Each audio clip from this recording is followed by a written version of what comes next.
y vamos viendo esta pequeña reflexión. Amén. El libro de Colosenses, que me tomé de un versículo que dice arraigadas y sobreedificadas en Cristo. Bien, damos lectura. Por tanto, de la manera que habéis recibido al Señor Jesucristo, andad en Él, arraigados y sobreedificados en Él, y confirmados en la fe, así como habéis sido enseñados, abundando en acciones de gracia. Mirad que nadie os engañe por medio de filosofías y huecas sutilezas, según las tradiciones de los hombres, conforme a los rudimentos del mundo y no según Cristo, porque en Él habita corporalmente toda la plenitud de la deidad.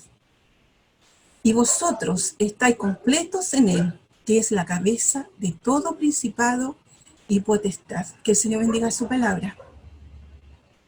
Bien, hermanas, primero, esta imagen nos habla de la identidad que tenemos cada una de nosotras.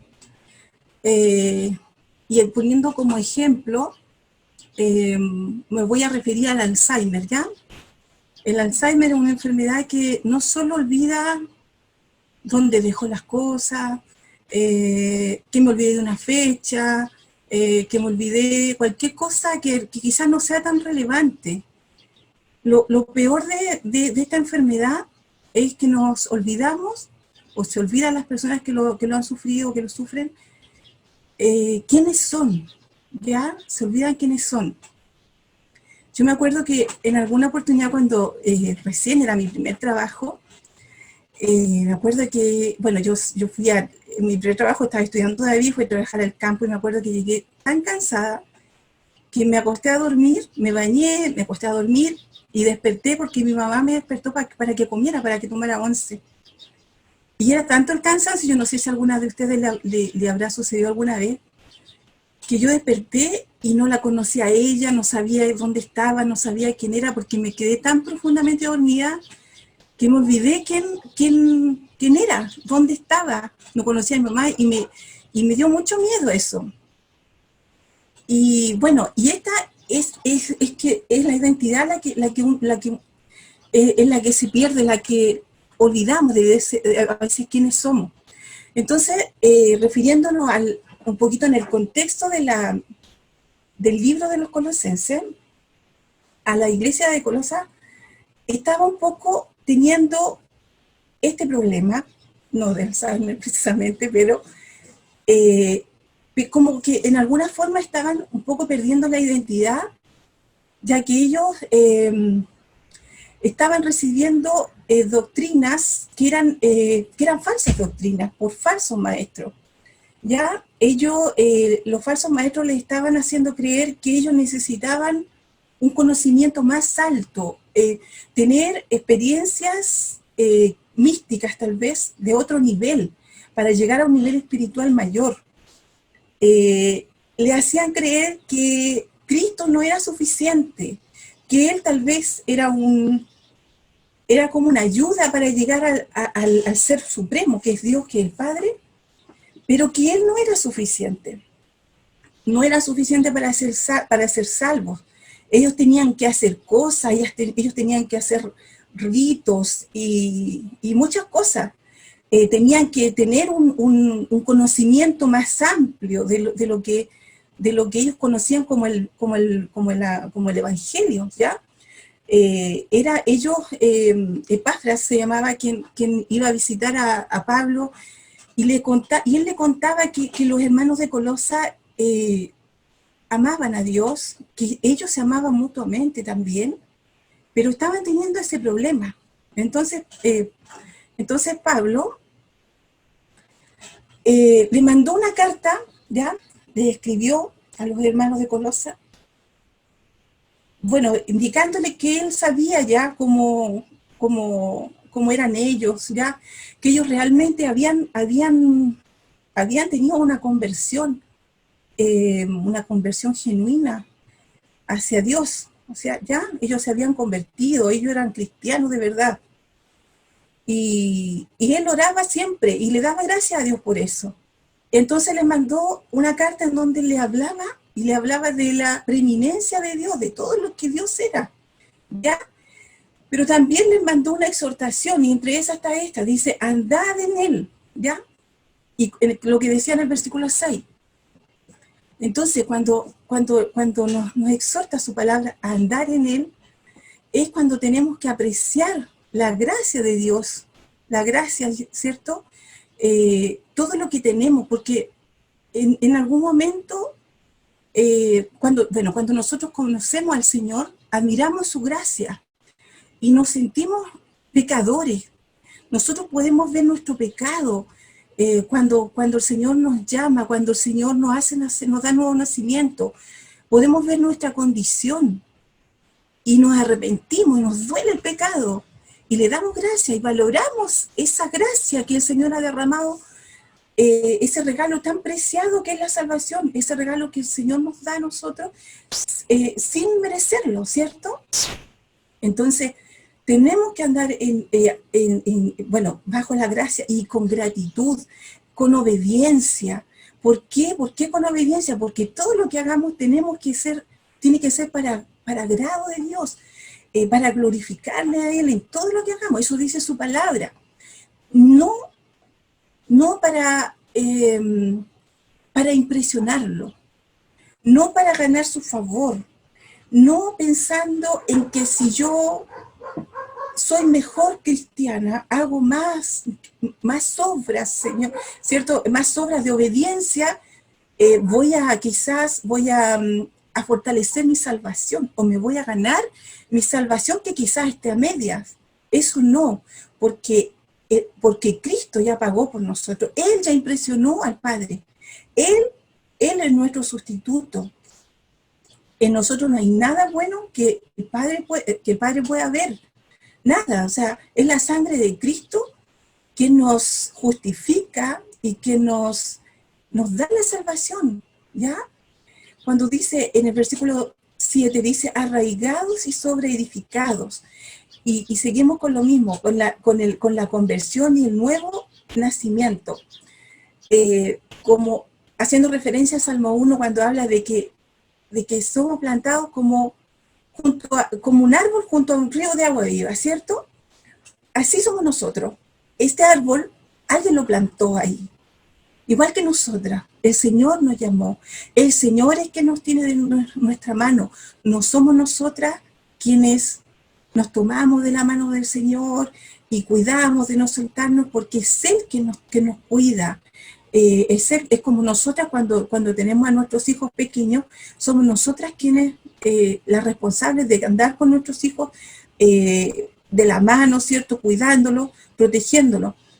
Así tal cual somos nosotros. Nosotros ninguna nacimos cristiana. Si a alguien le preguntan, ¿desde cuándo fue tu conversión? ¿O cuándo naciste de nuevo? ¿O cuándo conociste a Dios? No, lo que pasa es que yo, de que yo he escuchado incluso que dicen, yo nací en cuna de oro. No existe tal cosa. No existe tal cosa, porque la palabra de Dios nos dice que nacimos pecadores, que todos somos malos. Nacemos con esa condición, apartados de Dios, ¿cierto? Destituidos de la gloria de Dios. Esa es nuestra condición, es nuestra naturaleza. Entonces, la conversión es necesaria, es el nuevo nacimiento, es necesaria, y es Él que nos da eso, es Él que nos concede el arrepentimiento, dice su palabra. Es Él se lleva toda la gloria, no somos nosotras quienes nos volvemos a Él, no somos nosotras quienes decidimos dejar de pecar para volvernos a Él. Y tampoco podemos decir, voy a dejar de hacer tal. Eso no existe, hermana. Bueno, yo creo que todas lo saben, pero la conversión es genuina.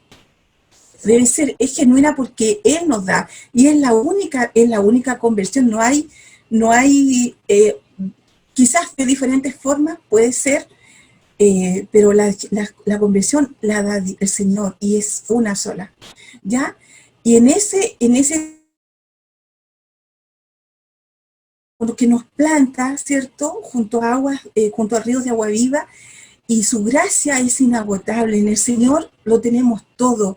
En el Señor no hay nada que nos falte. O sea, podemos tener todo lo material, todas las cosas, profesión, trabajo, una buena casa, pero si no tenemos a Dios no tenemos nada.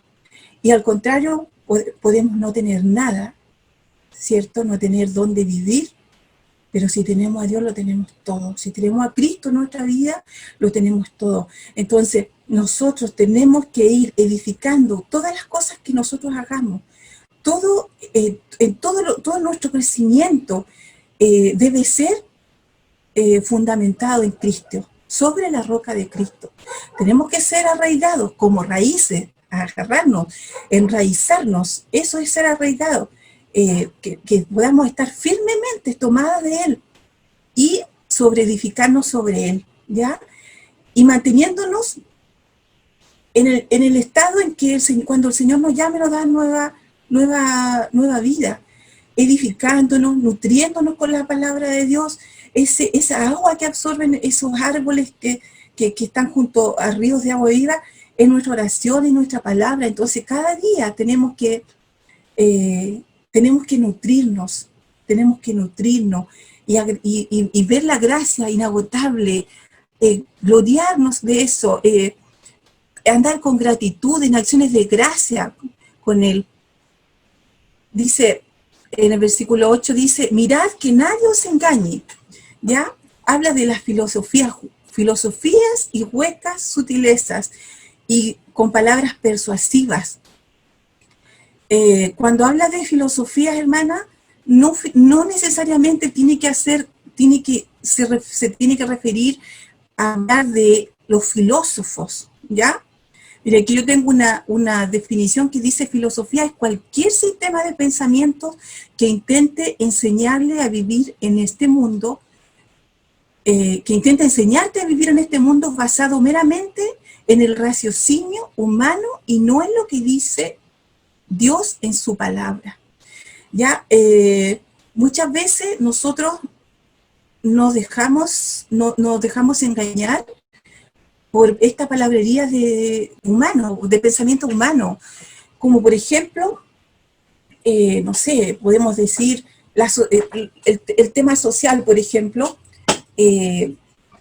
no sé, nos podemos dejar engañar de que pensando en que si tengo una mejor casa voy a vivir mejor, si tengo un mejor trabajo quizás andaría mejor, un poquito más holgada y podría darme cierto gusto, si tuviera una profesión, no sé, hay tantas cosas que nos dejamos engañar y no admiramos la gracia de Dios, no admiramos todo lo que el Señor nos da cada día, hermana, un plato de comida que nos comemos, es gracia de Dios, es gracia de Dios. Hay gente que no lo tiene y eso nosotros no lo merecemos porque no somos mejores que los demás, somos hijos de Él. Y tenemos que gozarnos de su gracia, de todas las misericordias y maravillas que Él derrama sobre nosotros, sobre nuestras cabezas, que sus misericordias son renovadas cada día. Pero no podemos engañarnos por la sociedad. Escuchamos el feminismo, por ejemplo. Hay muchas cosas que el feminismo reclama y que todos debiéramos reclamar, que estamos de acuerdo. Por cualquier abuso, podemos estar de acuerdo, pero eso se transformó en un peligro, o sea, es peor el remedio que la enfermedad, porque el feminismo involucra infanticidio incluso es peor que el machismo, y es como lo mismo, si es como machismo con falda, pero es peor aún porque involucra infanticidio. Me acuerdo que años atrás se hablaba de que los seres humanos, los niños, estaban en el lugar más seguro que podían estar, era en el vientre de su madre. Claro, porque no tienen riesgo de enfermarse, sí, se pueden enfermar igual, pero no lo común que se puede resfriar un bebé, que se puede quemar, que se puede accidentar, que se lo pueden robar, que cualquier cosa. Era el lugar más seguro, sin embargo ahora es uno de los lugares más inseguros, porque las mujeres se están dejando guiar en que ellas tienen el derecho de elegir si esa criatura va a nacer o no. ¿Qué pasa con los derechos de ese bebé si es una mujer, por ejemplo? es contraproducente. Nos enseñan a las mujeres a ver, cosas totalmente contrarias con la palabra de Dios, a no ser sumisa. O sea, ser sumisa es lo peor que una mujer puede ser en esta sociedad. ¿De qué estamos hablando? Sin embargo, todas estas filosofías y huecas sutilezas, se fijan que son sutilezas, se van metiendo en nuestra vida así sutilmente, sin que nos demos cuenta, hasta que de pronto nos encontramos que estamos avalando ciertas cosas, la ideología de género. ¿Cómo es que estamos hablando de todes? De ocupar una X en vez de ocupar una O o una A. De que el mundo puede elegir ser si es hombre o ser mujer. Pero la palabra de Dios no nos dice eso. La palabra de Dios es como que tomáramos toda esta palabrería y pensamiento y de raciocinio humano, lo pusiéramos en un mortero y le diéramos con la palabra de Dios, se pulverizan porque no tienen sustento, hermana. Entonces, no podemos ser engañadas y decir, me falta esto, me falta aquello, si tuviera esto, si fuera mejor esto, porque lo tenemos todo en el Señor, todo lo que necesitamos, y tenemos más de lo que necesitamos, tenemos abundancia, hermana, tenemos abundancia. El Señor derrama gracia y su gracia es inagotable. Dice, la plenitud de la deidad, que nos habla en el versículo 9, y volvemos a la preeminencia de Cristo. Cuando pensamos en las cosas que nos hacen falta, es porque nuestro propio pecado nos dice que podemos estar mejor. Hasta en la televisión, hermano, la televisión nos engaña, nos captura, nos rapta y nos hace creer otras cosas. Mira, hermana, nosotros tenemos todo con Cristo, todo. El Señor, mire, si nos podemos adelantar, el Señor estoy hablando solo del libro Colosenses, como el gobierno universal, dice que el Cristo es la imagen visible de Dios, es el agente de la creación, es el sostenedor del universo, Él es la cabeza de la iglesia, Él es el reconciliador del universo, el reconciliador de los creyentes, vive en nosotros como nuestra esperanza de gloria. Entonces, ¿qué más necesitamos? ¿Qué más necesitamos? ¿Acaso a Cristo le falta algo para que a través de Él podamos tener salvación? ¿Acaso Él no dijo consumado está? Él terminó la obra, Él la empezó y Él la terminó. Y su obra es perfecta. Entonces tenemos que andar apreciando toda esa preeminencia de Cristo con acciones de gracia, hermanas. Vivir con gratitud, apreciar lo que tenemos en Él, ser felices, fijar nuestra felicidad en Cristo. No fijar nuestra felicidad en nuestra casa, por ejemplo. Si la casa se puede quemar, en nuestros hijos. ¿Qué pasa si el Señor nos quita a nuestros hijos? En mi marido. ¿Qué pasa si se enferma y se muere? En cambio, Cristo es eterno y Él es fiel. Y Él siempre va a estar con nosotros. Él es nuestra felicidad. ¿Ya? En Él estamos completos. En Él estamos completos, hermana. No hay nada que nos falte. Nada. No hay una sola cosa que nos falte. En Él estamos plenas, estamos plenos. Con Él lo tenemos todo. ¿Ya? Buscamos erróneamente muchas veces lo que tenemos en Dios, lo buscamos en el mundo. ¿Ya? Y no miramos lo que Cristo es.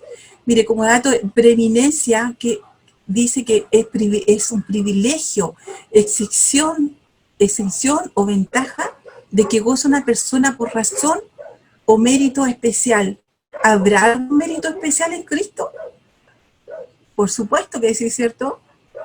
Es Él el único que cumplía todos los requisitos, las condiciones, era el único santo que podía morir y resucitar y darnos nueva vida a nosotros, otorgarnos perdón, redimirnos, ¿cierto? Él nos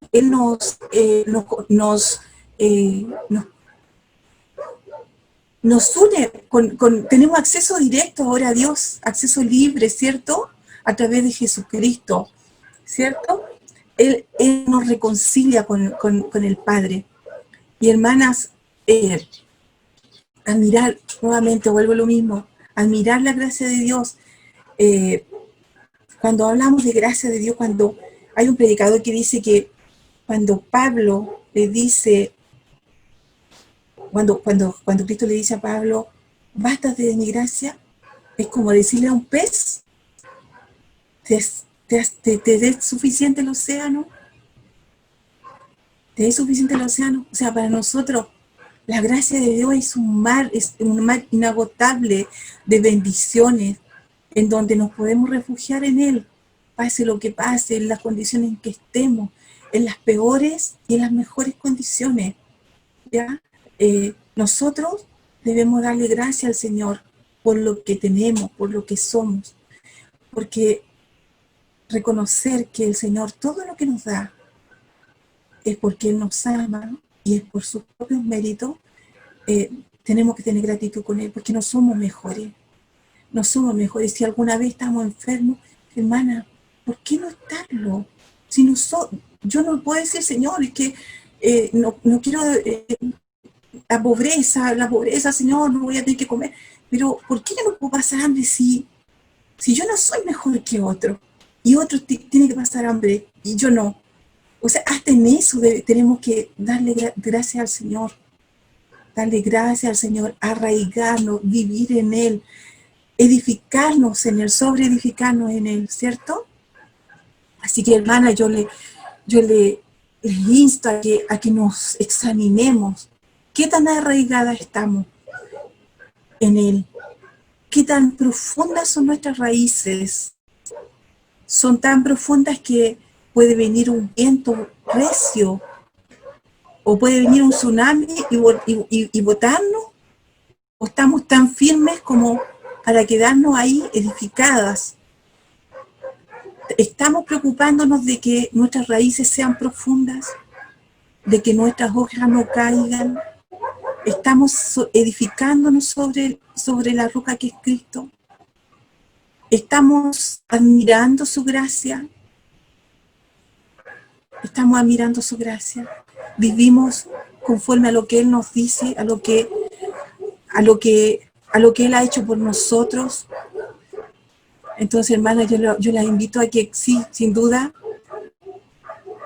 podemos vernos conforme a su palabra, en obediencia, para su agrado, para su gloria, ¿cierto? Que todo lo que hagamos sea para su gloria, pero no pensando en que nuestras obras van a terminar lo que Cristo comenzó, porque Él lo terminó. Él pagó por nosotros y tenemos que admirar esa gracia que Él nos pone sobre nosotros, sobre nuestra cabeza, ese regalo tan preciado, ¿ya? Y edificarnos en Él y arraigarnos en su palabra y en oración. ¿Amén? Oremos al Señor, hermana, le invito a orar. Padre, en esta hora, Señor, te damos gracias por tu palabra. Te pido perdón, Señor, por cada error que haya cometido, Dios. Pero te pedimos, Señor, que esto que tú nos has enseñado, Señor, podamos guardarlo, podamos atesorarnos, Señor, en nuestro corazón. Estar conscientes, Dios, que en ti somos edificadas, Señor, por tus méritos, Señor. Que tu gracia es inagotable, Padre, que en ti lo tenemos todo, Señor. Señor, que podamos admirar, Señor, tu misericordia, tu amor, Padre. Podamos admirar, Señor, tu cuidado, Señor. Padre, en esta hora te honramos, te bendecimos, Señor, y te damos toda la gloria, Señor. Porque tú eres suficiente, Señor, y tu palabra es suficiente, Señor, para que podamos, Señor, sostenernos en ti, afirmarnos en ti, crecer en ti, Padre. Tú eres suficiente, Padre, y tú eres más de lo que necesitamos, Señor. En ti lo tenemos todo, Padre. Nos abrazamos a ti, Señor. Descansamos en ti, Señor. En esta hora te decimos, Señor, te decimos que te amamos, que te bendecimos, Señor, que exaltamos tu nombre, Padre. Señor, ayúdanos, Señor, y guarda nuestros corazones, nuestros pensamientos, Padre. Que no nos dejemos engañar, Señor, por filosofía, Señor, por engaños de hombres, Dios. Que podamos, Señor, que cada cosa que hagamos, Señor, podamos verla a la luz de tu palabra, Señor, a la luz de la Escritura, Señor. Que podamos, Señor, amar tu palabra, Señor, y vivir, Señor, conforme a lo que tú quieres, Señor, que seamos, que hagamos, Señor, que podamos tomar nuestras decisiones conforme a tu deseo, Señor, que podamos sentir con tu corazón, Señor, no con el nuestro, Padre. Oh, Señor, ayúdanos, Señor, y guarda nuestro corazón, Señor. Oramos y te damos la gloria a ti en el nombre de Jesús. Amén.